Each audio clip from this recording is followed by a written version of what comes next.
지극히 정상적인 그리스도인으로 사는 자세는 이라는 제목으로 오늘 여러분들과 함께 하나님 말씀 나누도록 하겠습니다. 율법의 행위로는 구원을 받을 수 없다는 말은 맞는 말입니다. 성경에 있기 때문에 그렇죠. 그런데 여러분, 율법의 행위로는 구원을 받을 수 없다라는 이 말을 하려면은 더 정확한 복음을 제시해야 돼요. 왜 무엇 때문에 율법의 행위로는 구원을 받을 수 없다라고 해야 되는지가 나와야 된다 이 말입니다. 그거를 제시하지 않고 율법의 행위로 구원을 받지 못한다라고 말을 하는 것은 복음을 모르는 사람들이 하는 말이에요.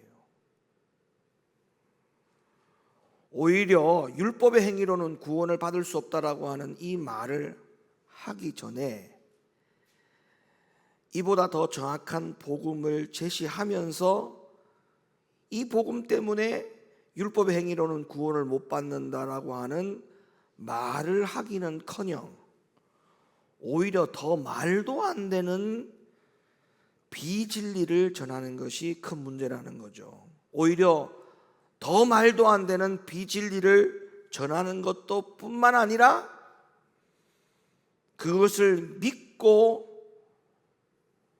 율법의 행위로는 구원을 받을 수 없다라고 하는 말을 하니까 이거는 더 심각한 문제라는 겁니다.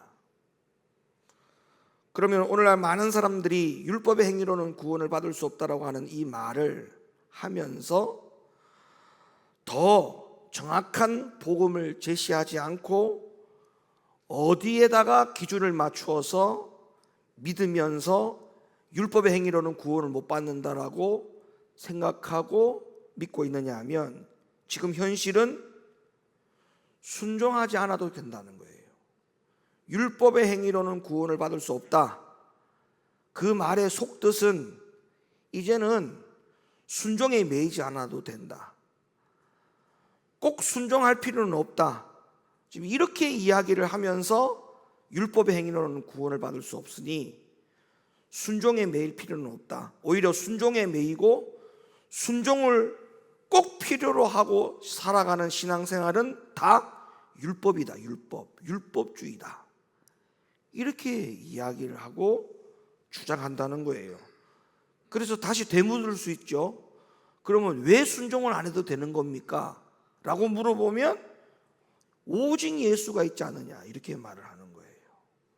오직 은혜, 오직 예수가 있기 때문에 순종에 매여서 신앙생활을 할 필요가 없고 우리는 거기에서 자유로워야 된다.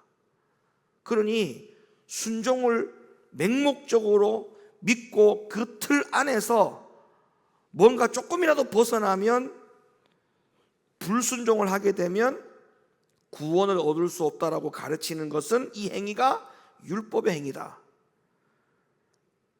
이렇게 논리적으로 주장하고 믿고 있다는 거예요. 그래서 순종을 국한시켜서 믿음 생활하는 것은 율법의 행위를 강조하는 것이기 때문에 이거는 시대착오적인 것이다. 시대착오적인 것이다. 다시 말하면 예수가 오기 전에는 그럴 수 있다. 예수가 오기 전에는 무조건 순종하는 것이 맞았다. 하나님의 말씀에.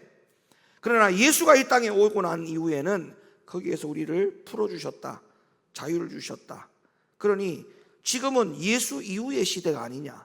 예수가 이 땅에 오시고 난 다음의 시대가 아니냐. 그런데 우리가 또 거꾸로 다시 역으로 순종을 요구하는 것은 율법으로 돌아가는 것이기 때문에 그것은 예수가 오고 난 이후에 사건을 적용하지 않는 시대착오적인 것이다.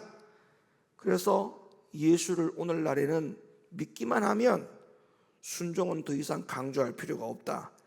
이렇게 제시하면서 율법의 행위로는 구원을 받을 수 없다라고 하는 것을 진리라고 말을 한다는 거예요.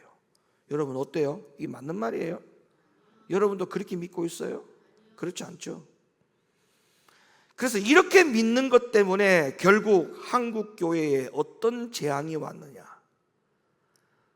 이렇게 믿는 것 때문에 오늘날 성도들 안에서 어떤 재앙이 왔느냐, 하나님의 말씀과 계명에 순종하지 않으면서 우리는 구원을 받을 수 있다라는 차원을 넘어서 구원이 이미 완성되었다,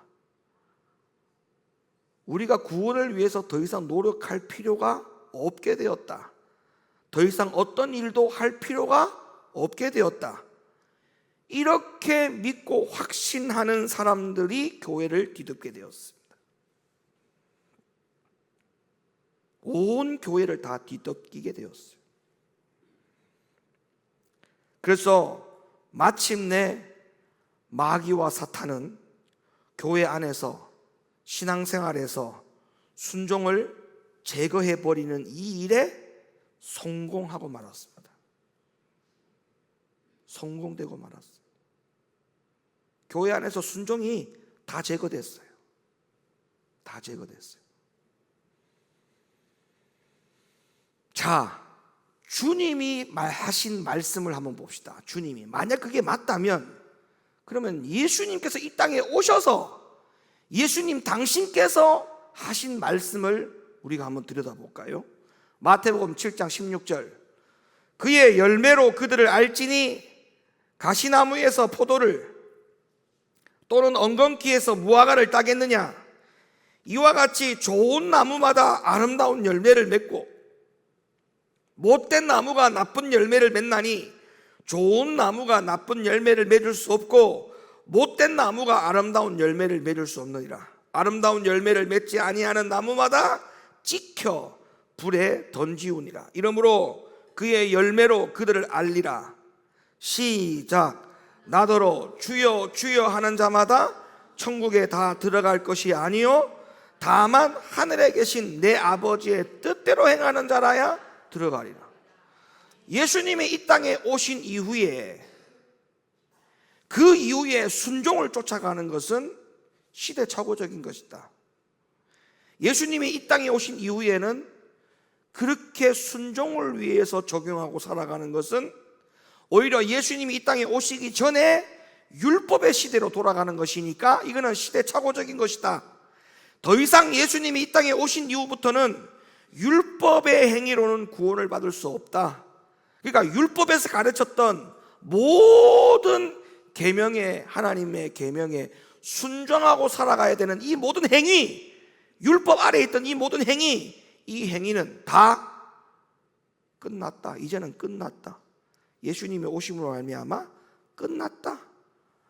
그러니 교회 안에서는 더 이상 순종이라고 하는 이 자체를 성도들에게 강요시켜서 하나님 말씀에 순종하게 하는 것은, 이거는 율법적인 것이다, 율법주의적인 것이다, 잘못된 것이다, 이거는 이단이다, 이렇게 말하고 있다는 거예요. 그러면 예수님께서 하신 말씀은 뭡니까? 이 땅에 예수님께서 오신 당신께서 하신 말씀이 나더러 주여 주여 하는 자마다 천국에 다 들어가는 것이 아니고, 그러니까 오늘날 이게 뭐예요? 이제는 율법 이후의 시대니까, 예수님이 이 땅에 오셨으니까 오직 예수, 오직 예수 외쳐라, 오직 예수 믿어라, 그 말과 이게 똑같은 말이잖아요. 나더러 주여 주여 하는 자마다 천국에 다 들어갈 것이 아니요, 오늘날 교회에서 예수, 오직 은혜, 이것만 이야기하면 된다는 거라고 가르치고 있지 않습니까? 그런데 예수님은 뭐라고 말씀하냐면 오직 예수, 오직 은혜, 그거 하면 천국에 못 간다고 말씀했어요. 예수님은. 그 다음에 하는 말씀이 다만 하늘에 계신 내 아버지의 뜻대로 행하는 자라야 들어간다. 아니, 예수님은 이렇게 말씀하셨는데 사람은 그렇게 믿지 않고 있어요. 지금 예수님이 하신 복음을 믿어야 되는데 예수님이 하신 복음을 믿지 아니하고 자기들의 소리를 내어서 자기들의 교훈을 가르쳐서 자기들의 그 소식에 그걸 복음이라고 믿고 있다는 것입니다. 이게 얼마나 큰 병입니까 이게. 예? 그래서 우리가 이 생각을 고치기 위해서는요, 믿음과 은혜에 대한 의미를 정확하게 알아야 됩니다. 따라합시다. 믿음과 은혜를, 믿음과 은혜를, 믿음과 은혜를. 이 믿음과 은혜라고 하는 참된 의미를 성경에서 믿음과 은혜가 뭔지를, 뭐라고 가르쳤는지를 정확하게 의미를 알아야만이 이 잘못된 생각을 근본적으로 바꿀 수가 있어요. 오늘날 기독교의 문제, 오늘날 한국교회의 문제, 오늘날 신앙인들의 문제가 뭐냐? 이 믿음과 은혜에 대한 참된 의미, 성경에서 말씀하고 있는 믿음이 뭔지, 성경에서 말씀하고 있는 은혜가 뭔지, 그리고 성경에서 강조하고 있는 믿음이 뭔지, 성경에서 강조하고 있는 은혜가 뭔지, 그 참된 의미를 모르니까 이렇게 잘못된 사람의 생각과 사람의 교훈으로 매몰되어 있다는 것입니다. 우리는 이 믿음과 은혜에 대한 참된 의미를 정확하게 알기 위해서는 바울의 경우에서 찾을 수가 있어요. 바울의 경우에서 믿음과 은혜가 무엇인지를 정확하게 그 의미를 찾을 수가 있습니다. 자, 바울은 지금부터 제가 설명을 쉽게 잘 드릴 테니까 한번 잘 따라와 보세요. 바울이 되기 전에 철저한 바리새인이었던 사울이었습니다. 우리가 그렇게 잘 알고 있는 바울, 그 바울은 원래 바울이 아니었어요. 바울이 되기 전에 세상적인 사람이었다는 거예요. 육신적인 사람이었다는 거예요. 세속적인 사람이었다는 거예요.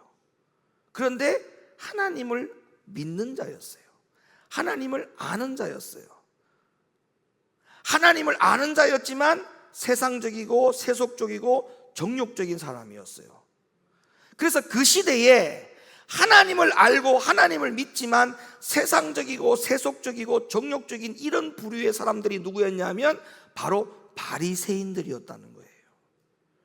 그래서 그 바리새인들의 중에 이 사울도 바리새파에 속해 있는 바리새인이었습니다. 율법과 원칙을 지키는 그런 사람이었다는 말이에요. 그래서 그의 생애는 온통 머리부터 발끝까지 율법의 행위로 가득 차 있는 삶을 살았던 사람이라고 해도 전혀 과언이 아닙니다. 오직 율법 여기에 기준을 두고 살았던 사람이었어요. 사울은 하나님께 인정을 받기 위해서 교회를 위해서 충성을 다했고, 또 교회 안에 있는 지도자들이 원하는 대로 예수를 믿는 제자들을 핍박하고 또 죽이기까지 했어요. 그러다가 기독교의 최초의 순교자, 여러분이 잘 아는 스데반 집사를 돌로 쳐 죽일 때에도 사울이 그 자리에 있었습니다. 그러니까 율법으로는 예수를 인정하지 않았거든요. 그들은 이 땅에 오신 예수를 인정하지 않았어요. 하나님의 아들이라는 사실을 율법의 기준으로 봤을 때는 그들이 인정하지 않았어요. 그러니까 예수는 이단이었죠. 그들이 봤을 때 율법의 틀 안에서 봤을 때 예수는 이단이었어요. 그러니까 예수를 쫓는 자들은 이단을 쫓는 자였고, 이단의 수계를 쫓는 자였고, 그 이단의 수계를 가르침을 받는 모든 제자들은 똑같은 다 이단의 계열에 있었기 때문에 핍박하고 죽이는 일을 했었던 것입니다.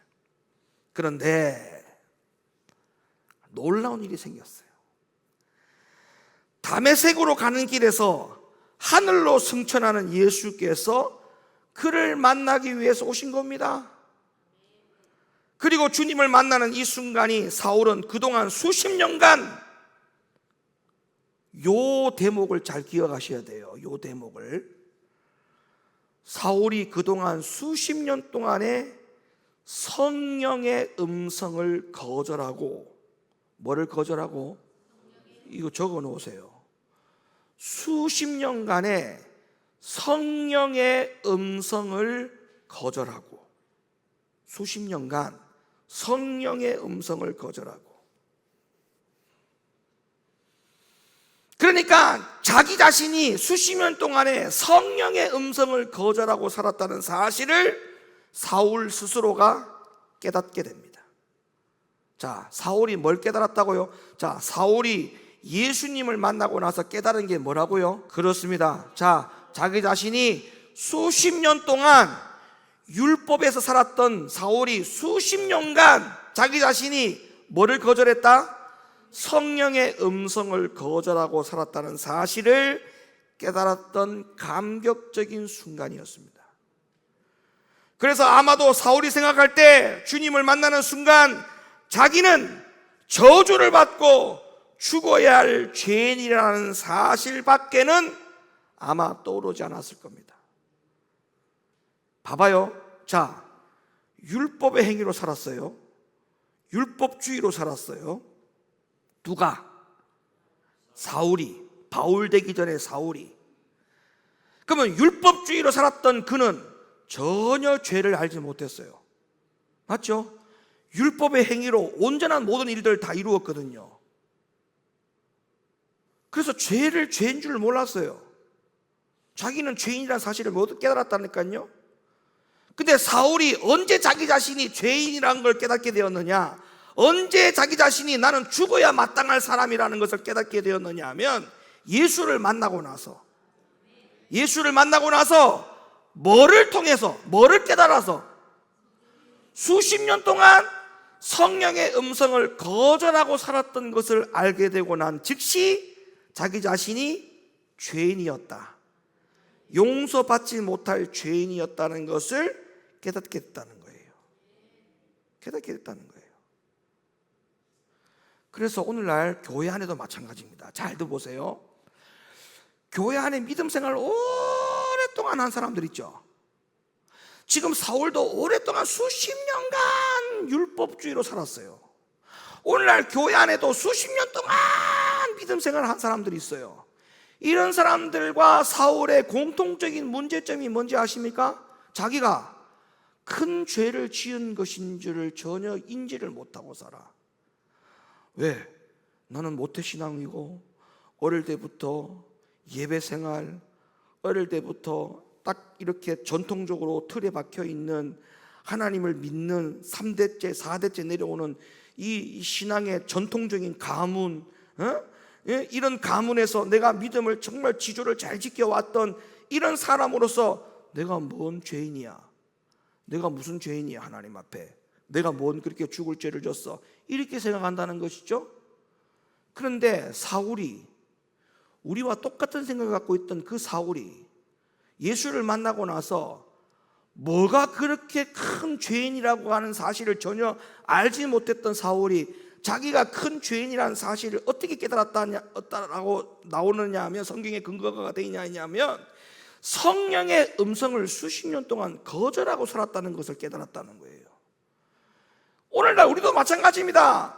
수십 년 동안 내가 믿음 생활, 교회 생활 한 게 중요한 게 아니고 그 수십 년 동안 살면서 하나님 앞에 믿음 생활하면서 성령의 음성을 거절하고 살았다는 이 사실을 깨닫는 순간부터 나는 용서받지 못할 죄인이라는 것을 알게 된다는 거예요. 성령의 음성을 거절하고 살았다. 이거 너무나 중요한 대목입니다. 그래서 예수님이 지금 자신과 같은 큰 죄인을 만나기 위해서 찾아와 주셨다는 이 사실에 사울은 그 순간 주님의 큰 은혜를 깨닫게 됐다는 거예요. 그 순간에 이게 얼마나 큰 은혜냐라고 하는 사실을 깨닫게 되었다는 거예요. 그래서 바울은 주님을 만난 이후부터 다시는 율법의 행위로는 절대 구원을 받을 수 없다, 이 진리를 깨닫게 됐다는 거예요. 아시겠습니까? 그리고 다시는 율법의 행위로 구원이 이루어진다고 믿고 살았던 그 죄악의 삶을 이제는 절대 살지 않겠다, 이거를 지금 바울이 깨달은 거예요. 바울의 경우에서 믿음과 은혜라고 하는 의미가 어떤 것인지를 정확하게 깨달으려면, 바울 되기 전에 사울이었고,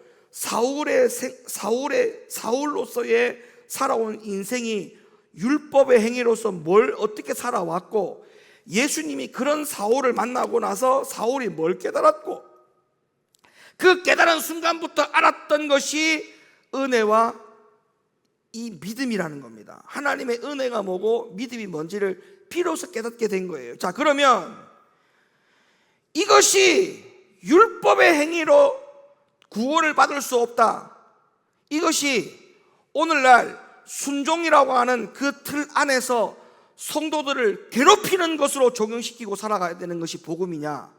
이 복음하고 바울의 이 복음하고는 아무런 상관이 없는 복음이에요.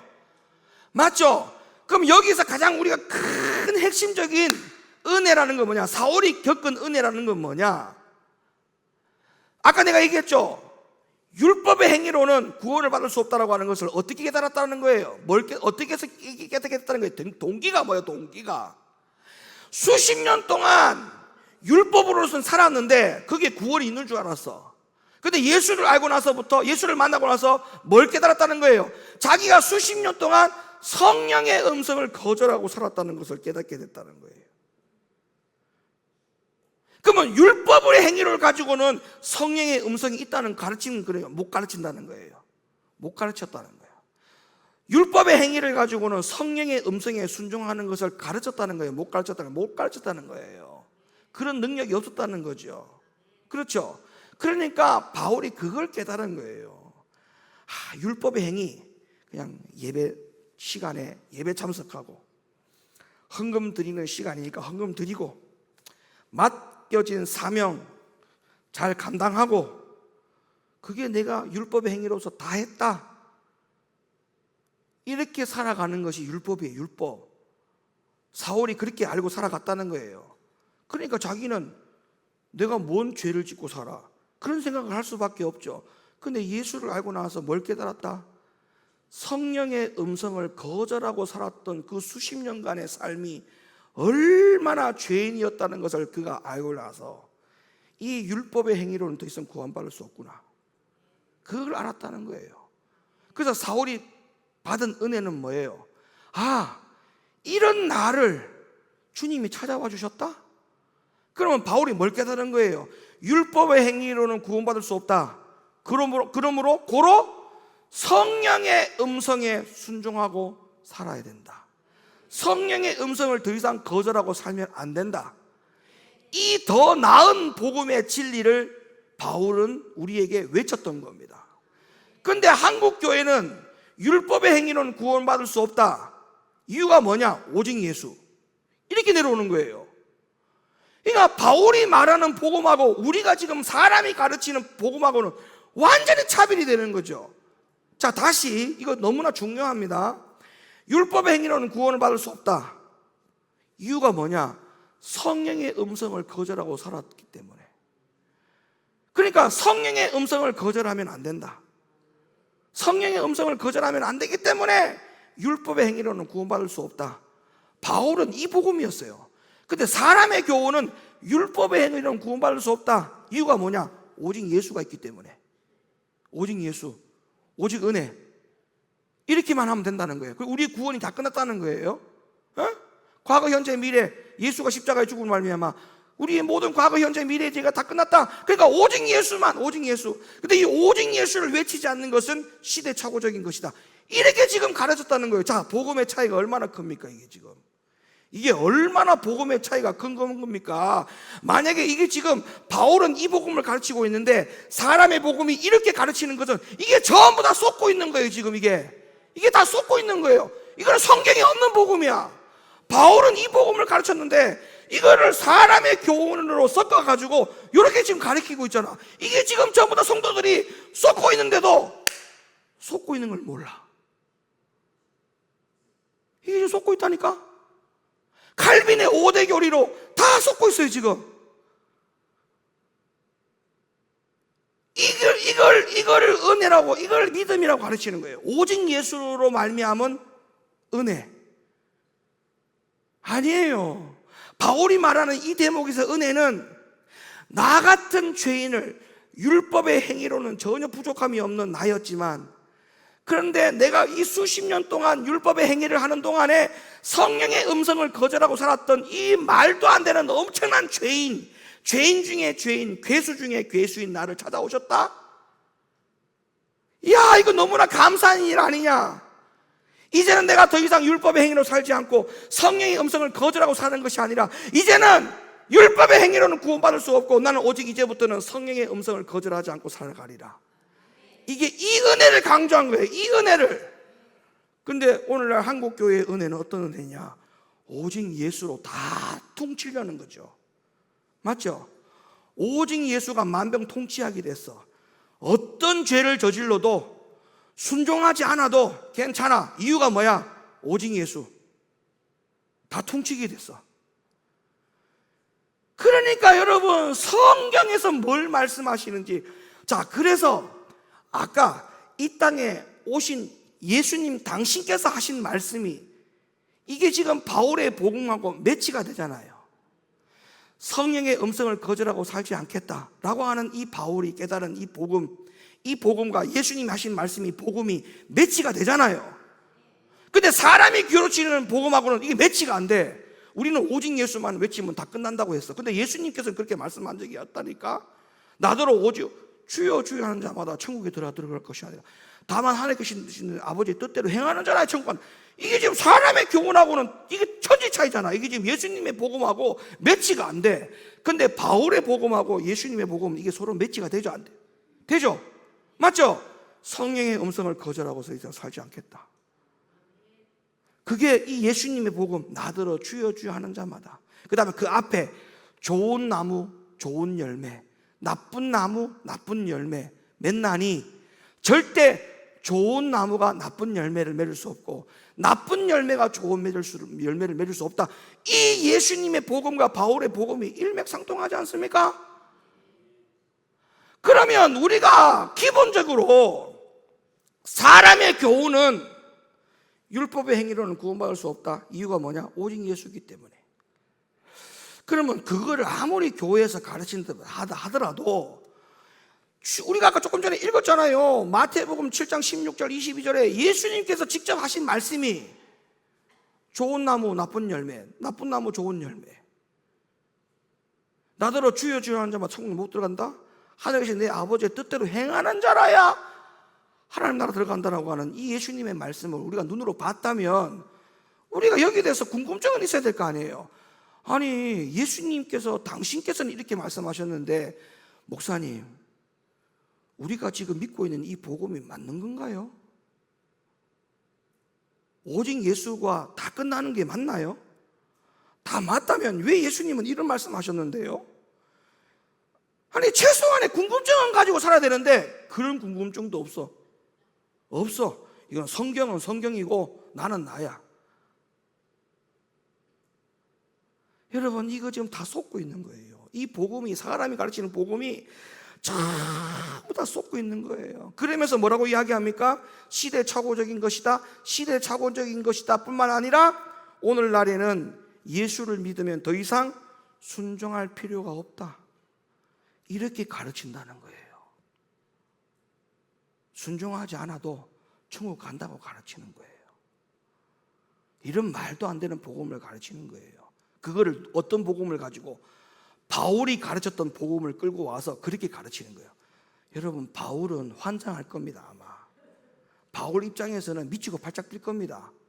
내 복음을 가지고 그렇게 장난치는 한국 교회를 보면서 미치고 발작 뛸 겁니다. 아마. 에? 나는 그런 의도로 그 복음을 말한 게 아닌데 어떻게 그 복음을 저렇게 가르칠까? 미치고 발작 뛰지 않겠어요? 다시는 그동안 성령의 음성을 거절하고 오로지 율법의 행위로만 강조하고 살았던 그런 죄악된 삶을 다시는 반복하여 살지 않겠다라고 하는 그 은혜를, 바울이 직접 경험한 은혜를 소개한 거예요. 근데 그 은혜를 소개하지 않고 뭐라고요? 오직 예수라고요? 이 오직 예수, 오직 믿음, 이 은혜를 가르치고 바울이 말한 성령의 음성을 수십 년 동안 거절하고 율법의 행위를 강조하고 살았던 그 죄악된 삶을 회개하고 반성하고 죄를 뉘우치는 이 복음을 그렇게 희석시킬 수가 있나요?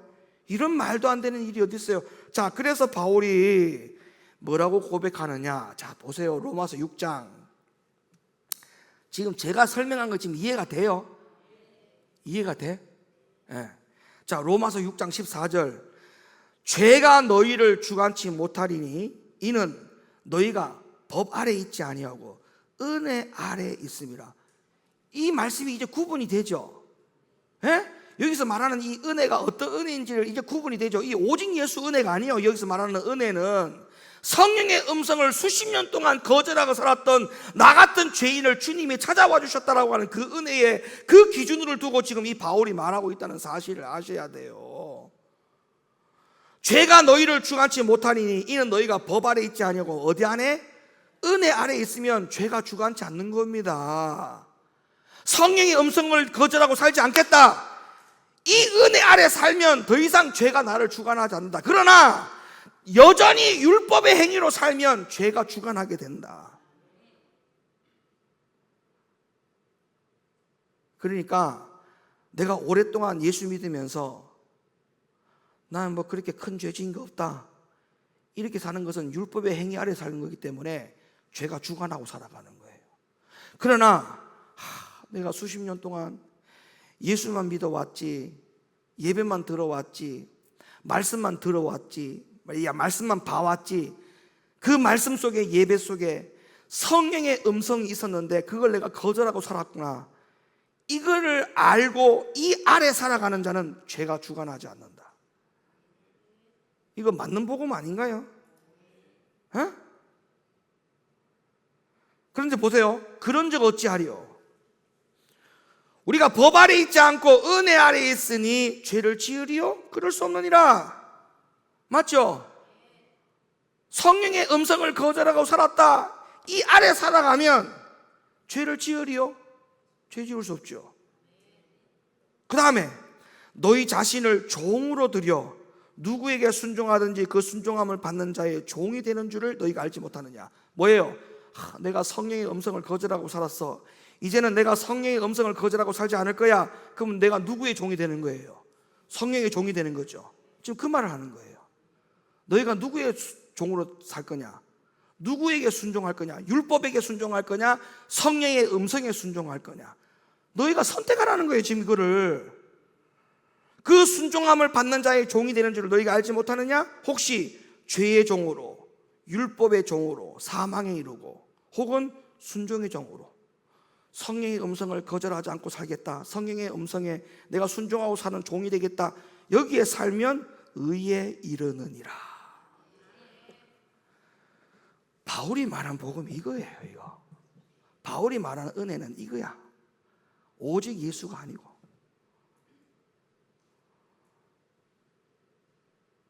그래서 오늘날 교회에서 순종을 강조하면 율법주의래.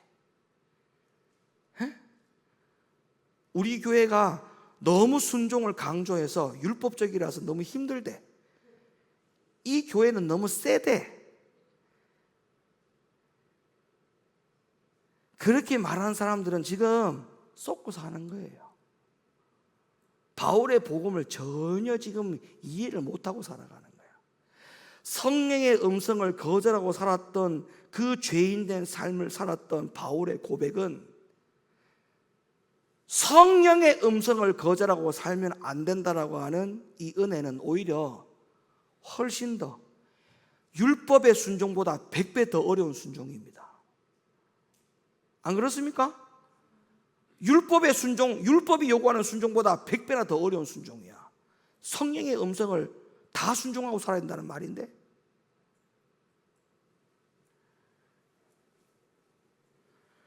그 이후로 바울은 은혜에 대해서 정확히 깨달았지요.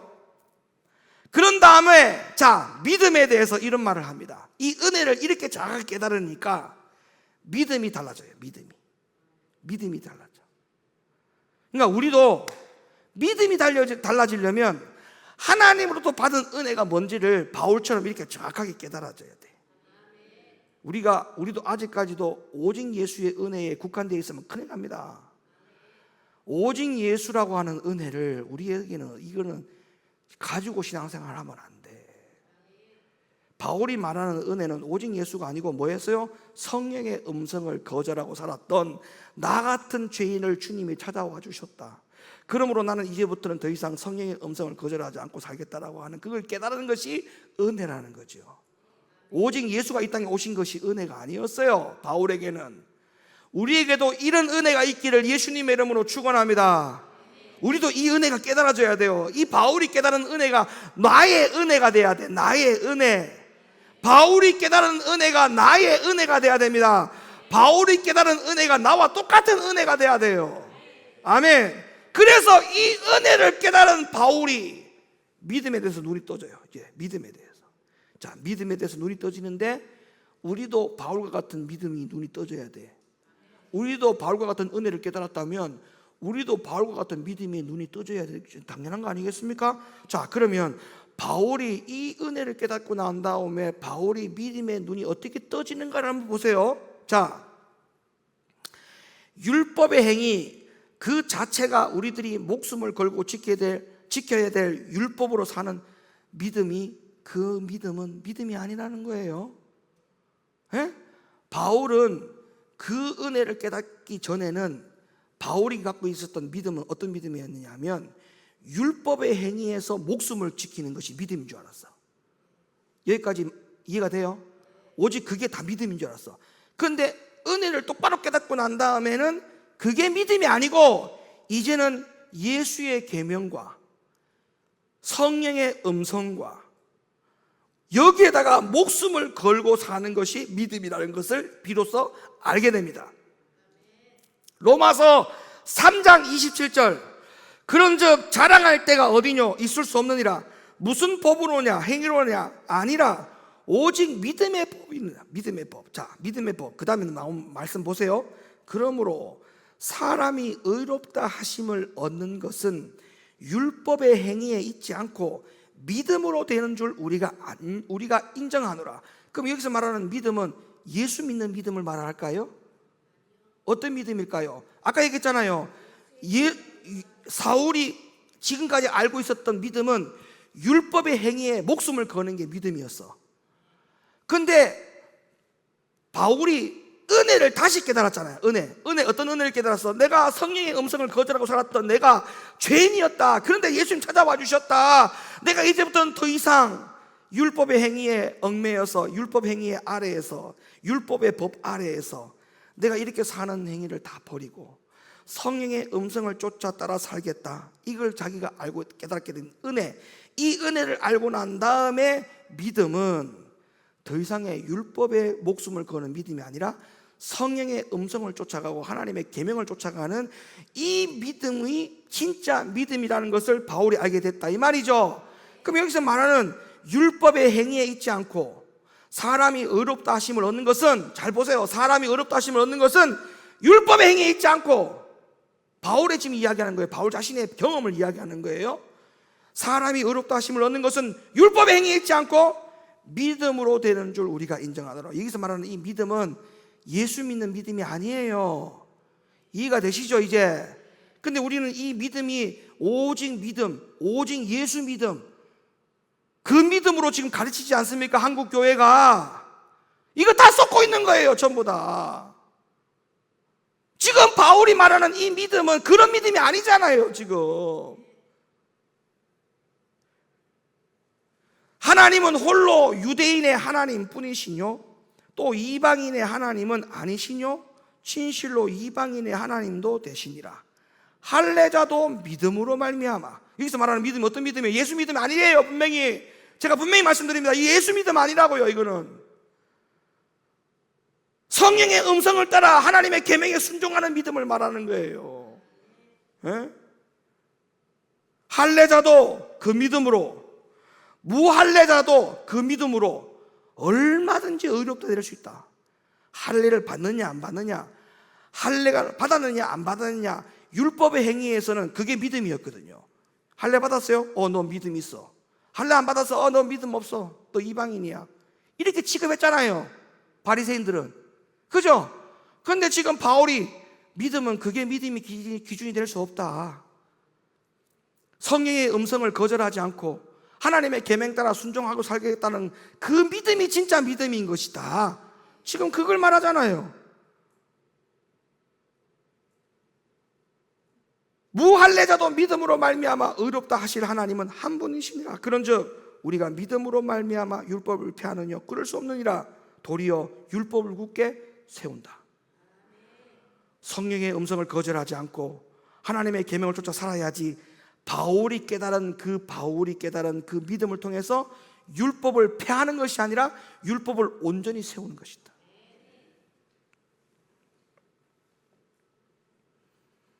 그런데 지금 시대는 다른 복음이 전해지고 있습니다.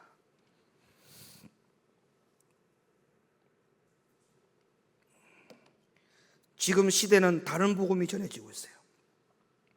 바울이 깨달은 복음이 아니에요. 바울이 가르친 믿음도 아니에요. 다른 복음이 가르쳐지고 있어요. 바울이 유대파 그리스도인들에게 그들이 잘못 믿고 잘못 행하고 있는 이 믿음에 대하여 강력한 책망을 하기 위해서 쓴 두 편지가 있는데 그것이 바로 로마서와 갈라디아서입니다. 그래서 우리 교회는 로마서 강해를 다 했죠. 너무나 중요하기 때문에. 믿음과 은혜라고 하는 것을 잘 구분을 해야 되는 그 강조성, 필요성 때문에 로마서 강해를 다 한 겁니다. 그런데 바울이 쓴 갈라디아서 1장을 보면 처음부터 십자가의 복음을 내세웁니다. 이유가 뭔지 아십니까? 바울은 십자가 외에는 아무것도 자랑하고 싶지 않았기 때문에 그렇습니다. 이런 바울이 갈라디아 교회 안에 있는 유대파 그리스도인들을 향하여 오직 무엇을 가르치고자 했겠습니까? 율법의 행위로 구원받을 수 있다는 그러한 다른 복음을 가르치는 것에 대해서 엄히 경고하고 막기 위해서 갈라디아서를 기록한 거예요. 그러니까 이 당시 유대파 그리스도인들이 주장을 했던 복음은 율법의 행위, 즉 구원이 이루어지기 위하여는 할례나 세례를 반드시 받아야 되고 교회에서 절기 때마다 떡을 떼어야 된다라고 주장을 하고 가르쳐 왔던 것이죠. 자, 갈라디아 2장으로 가봐요. 사람이 의롭게 되는 것은 율법의 행위에서 난 것이 아니요 오직 예수 그리스도를 믿음으로 말미암는 줄 아는 거로 우리도 그리스도 예수를 믿나니 이는 우리가 율법의 행위에서 아니고 그리스도를 믿음으로 의롭다함을 얻으려 함이라. 율법의 행위로서는 의롭다함을 얻을 육체가 없느니라. 자, 그래서 바울은 율법의 행위로 구원이 이루어지는 것이 아니고 오직 예수의 믿음, 구원은 철저하게 십자가의 피로 내적인 경험이 이루어지는 역사가 나타나야 되는 것이고 성령의 역사를 통해서 예수의 말씀과 진리가 내 안에서부터 살아 역사되어져서 내 안에서 이미 예수의 법을 사랑하고 내 안에서 이미 예수의 법을 존중하는 사람이 되어질 때에 구원이 이루어지는 것이다. 그걸 지금 갈라디아 교인들에게 가르친 거예요. 좀 더 쉽게 예를 들자면 이런 겁니다. 교통법규를 잘 지킨다고 해서 마음이 변화되는 게 아닙니다. 다시, 교통법규를 잘 지킨다고 해서 마음이 변화되는 게 아니에요. 마음이 먼저 법을 사랑하고 마음이 먼저 법을 존중하고 법을 지키는 사람이 되는 것이 더 중요한 거예요. 맞죠? 교통법규를 지킨다고 해서 그 사람이 마음이 변화된 사람이라 할 수 없다니까요. 이미 마음에서 이미 먼저 그 법을 존중해야 돼. 그 법을 사랑해야 돼. 그게 우리에게 중요한 거라는 겁니다. 이게. 근데 오늘날 교회 안에는 갈라디아 2장 17절의 말씀을 잘못 오해를 해서 다른 복음으로 가르치고 있다는 것이 문제라는 거예요. 갈라디아 2장 17절, 만일 우리가 그리스도 안에서 의롭게 되려 하다가 죄인으로 나타나면 그리스도께서 죄를 짓게 하는 자냐? 결코 그럴 수 없느니라. 다시, 만일 우리가 그리스도 안에서 의롭게 되려 하다가 죄인으로 나타나면 그리스도께서 죄를 짓게 하는 자냐? 결코 그럴 수 없느니라. 이 말씀에서 이렇게 오해를 한다는 거예요. 그리스도 안에서 한번 의롭게 되었으면 다시는 죄인이 될 수 없다. 한번 구원을 받았으면 결코 구원을 잃어버릴 수가 없다. 이렇게 지금 믿고 가르친다는 거예요. 결론적으로 바울은 그런 뜻으로 이 말씀을 기록한 것이 절대 아닙니다. 갈라디아 2장 17절의 말씀은 바울이 기록할 때에 예수의 피로 마음이 새롭게 되어지면 그 마음에는 하나님의 말씀과 대적하려고 하는 그 어떤 의도도 없어지게 되는 것이라는 거예요. 그렇게 되면 예수를 위해서 사는 삶으로 변화가 가능해지기 때문에 그 말씀을 기록해 놓은 것입니다. 예? 자, 로마서 5장 1절, 그러므로 우리가 믿음으로 의롭다 하심을 얻었은즉 우리 주 예수 그리스도로 말미암아 하나님으로 더불어 화평을 누리자. 자, 이 말씀에서 바울은 분명히 누구와 화평을 누리는 믿음을 말하고 있어요? 누구와 더불어 화평을 누리는 믿음을 소개하고 있어요 지금. 맞아요, 하나님과 화평을 누리는 믿음을 말하고 있죠. 자, 그러면 하나님과 화평을 누리는 게 뭐예요? 하나님과 화평을 누리는 게 뭐예요? 하나님의 말씀을 대적하지 않는 거예요. 그래야 하나님과 화평을 누릴 수 있지 않겠습니까? 다른 말로 표현하자면 성령의 역사를 밀어내고 저항하지 않는 겁니다. 그것이 유일하게 하나님과 화평을 이룰 수 있는 믿음이 될 수 있는 거예요. 불순종과 죄를 마음에 품지 않아야 되는 겁니다. 그래서 순종이 경험이 되는 거예요. 자, 그리고 18절에서 바울은 갈라디아 교인들에게 아주 결정타를 날립니다. 자, 18절, 만일 내가 헐었던 것을 다시 세우면 내가 나를 범법한 자로 만드는 것이라. 결정타를 날려버렸어요. 만일 내가 헐었던 것을 다시 세우면 내가 나를 범법한 자로 만드는 것이라. 이게 무슨 뜻이에요? 다시 옛날로 돌아갈 수가 있다 없다? 없다는 거예요. 지금 바울이 왜 이런 이야기를 갈라디아 교인들에게 하는 겁니까? 바울은 율법의 행위로 구원을 받으려고 애쓰다가 불행한 경험을 한 사람이었다는 것을 말하면서, 그런데 다메섹 가는 길에 예수님이 누군지를 알게 됐다는 거 아니겠습니까? 바울은 용서의 은혜를 입었어요. 그리고 바울은 그 이후에 율법의 행위보다 더 중요한 복음이 무엇인지를 분명하게 경험을 한 겁니다. 그리고 바울은 갈라디아 교인들에게 자신이 이런 사람이 되었다는 것을 지금 선포하고 있는 거예요. 갈라디아 2장 20절 보세요. 갈라디아 교인들에게 이렇게 이야기합니다. 내가 그리스도와 함께 십자가에 못 박혔나니 그런즉 이제는 내가 산 것이 아니요 오직 내 안에 그리스도께서 사신 것이라. 이제 내가 육체 가운데 사는 것은 나를 사랑하사 나를 위하여 자기 몸을 버리신 하나님의 아들을 믿는 믿음 안에서 사는 것이라. 이제는 내가 십자가에 못 박힌 사람이기 때문에 이제는 내 뜻대로 내 주장대로 살 수 없다. 내 안에 누가 있기 때문에?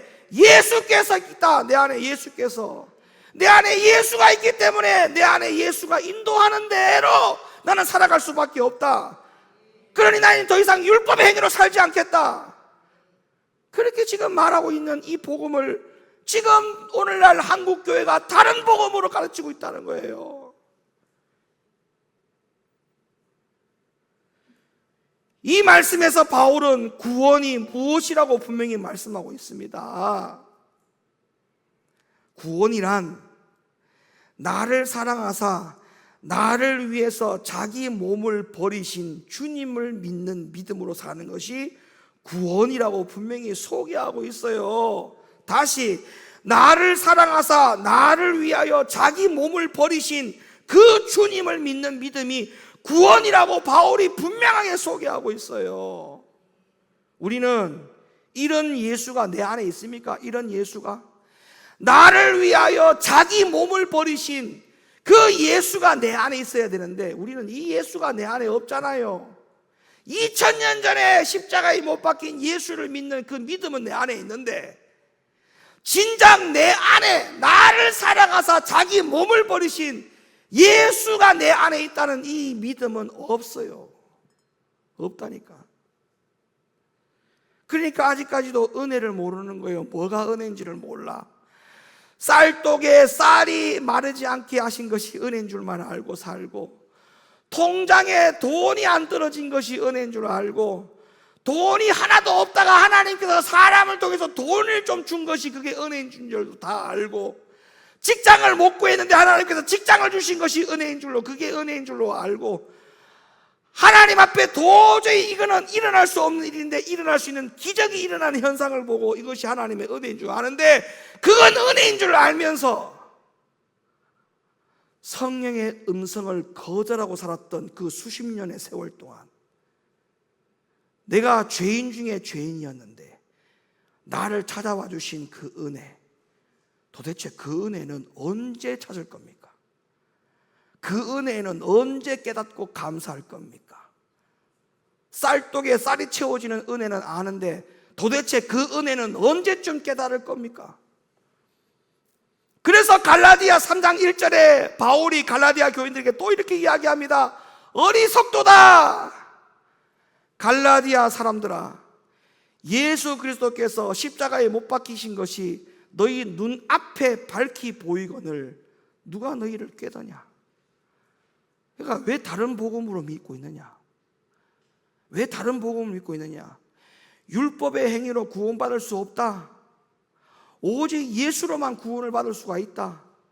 그 오직 예수가 2000년 전에 이 땅에 오신 그 예수를 믿으라는 게 아니에요. 그 오직 예수는 성령의 음성으로 거절하고 살았던 나, 이런 나를, 나에게 구원이라는 걸 선물해 주시기 위해서 나를 찾아오셔서 그 죄를 깨닫게 하셨다.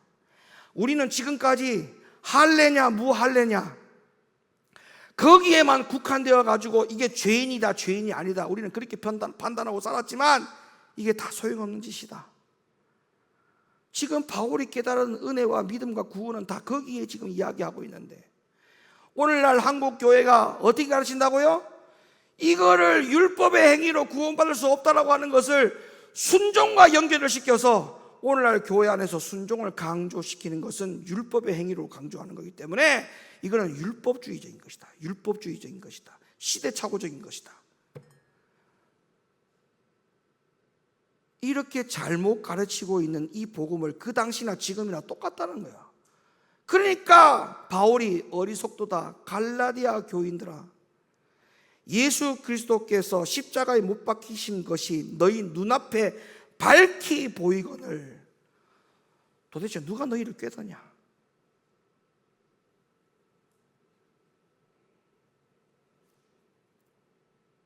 바리새인들은 율법에 기록한 대로 피를 흘리는 의식에 매달렸어요. 날마다 성소에서 엄청난 양의 피가 흘려졌습니다. 그러나 그들이 흘린 피는 예수의 피가 아니었어요. 성소 밖으로 나온 이들에게는 감사와 찬양의 삶이 없었습니다. 그저 율법의 행위에서 멈추었던 것이. 오늘날도 마찬가지예요. 교회를 다니는 사람들이 모두 다 나는 예수의 피로 구원을 받았다라고 고백을 합니다. 그런데 생애를 한번 보세요. 생애, 삶을 한번 보시라고요. 감사와 은혜가 없고 여전히 세상을 사랑하고 마음대로 삽니다. 성령의 음성에 귀를 기울이지 않습니다. 하나님의 말씀과 계명에 순종하지 않습니다. 구약시대의 유대인들의 죄가 그대로 반복되고 있는 것이나 다름이 없는데도 불구하고 전혀 회복될 기미가 보이지 않아요. 사랑하는 우리 높은교회 성도 여러분, 내가 사울이 바울이 되어 거듭난 것처럼 내가 그러한 거듭난 성도라면 순종하지 않으면 마음이 불편해져야 됩니다. 성령의 음성을 자꾸 거절하고 사는 이 자체를 마음이 불편해져야 돼요. 괴로워서 살 수가 없는 것이 정상이 돼야 됩니다. 또한 하나님의 말씀에 불순종하고 무시하고 살고 목사님의 마음을 아프게 하고 목사님 마음에 근심시켜주고 그런 것 때문에 밤에 잠을 제대로 이루지 못하는 것이 이게 정상적인 마음입니다. 이게 정상적인 마음이에요.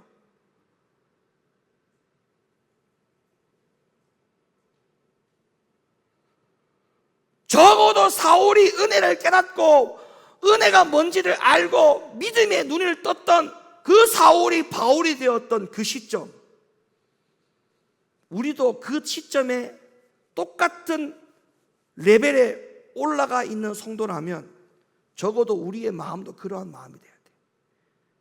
적어도 하나님 말씀에 불순종하면 마음이 괴로워서 살 수가 없고, 진리를 알고도 진리를 밀어내면 마음이 괴로워서 살 수가 없고, 이게 정상적이어야 되는데 이런 마음이 없이 사는 것이 오히려 정상인 것처럼 시대착오적이다? 어우, 그 교회 왜 그렇게 율법주의야?